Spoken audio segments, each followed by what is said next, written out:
Hello বন্ধুরা, আজকে বানাবো বাঁধাকপির সবজি। কড়াই বসিয়ে দিলাম,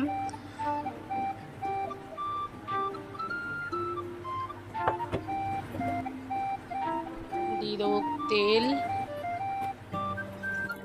তেল গরম হয়ে গেলে ফোড়নে দিয়ে দেবো শুকনো লঙ্কা, জিরে, তেজপাতা। ফোড়নটা ভালোভাবে ভাজা হয়ে গেলে দিয়ে দেবো আলুগুলো ভালো করে নেড়ে চেড়ে লাল লাল করে ভেজে নেবো।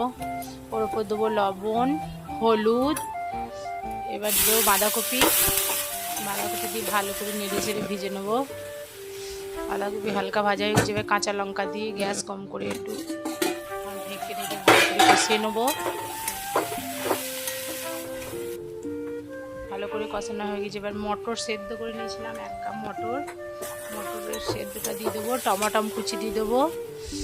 এবার দিয়ে দেবো আদা বাটা 1 চামচ, আদা বাটা আর অল্প হলুদ, জিরে গুঁড়ো, ধনে গুঁড়ো, অল্প লঙ্কা গুঁড়ো। মশলাটা ভালো করে নেড়ে চেড়ে কষিয়ে নেবো।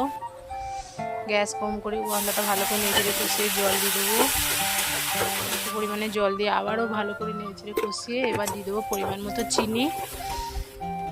ভালো করে কষানো হয়ে গেলে এটা আমি 1 চামচ চালের গুঁড়ো জল দিয়ে গুলে দিয়েছি, যাতে বাঁধাকপিটা মাখা মাখা হয়। এবার জল দিয়ে দেবো 2 বাটি, নেড়ে চেড়ে ভালো করে ঢাকা দিয়ে দেবো। 10 মিনিট পর ঢাকা খুলে দেখবো সবজিটা হয়েছে কেন। মাখা মাখা হয়ে গেছে, সিদ্ধ হয়ে গেছে। এবার দিয়ে দেবো লবণ, দেখলাম কম হয়েছে, একটু লবণ দিয়ে দিলাম। নেড়ে চেড়ে বাঁধাকপির সবজি হয়ে গেছে, এবার নামিয়ে নেবো।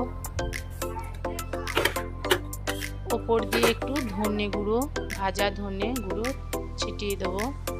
ভিডিওটা ভালো লাগলে লাইক করো, শেয়ার করো।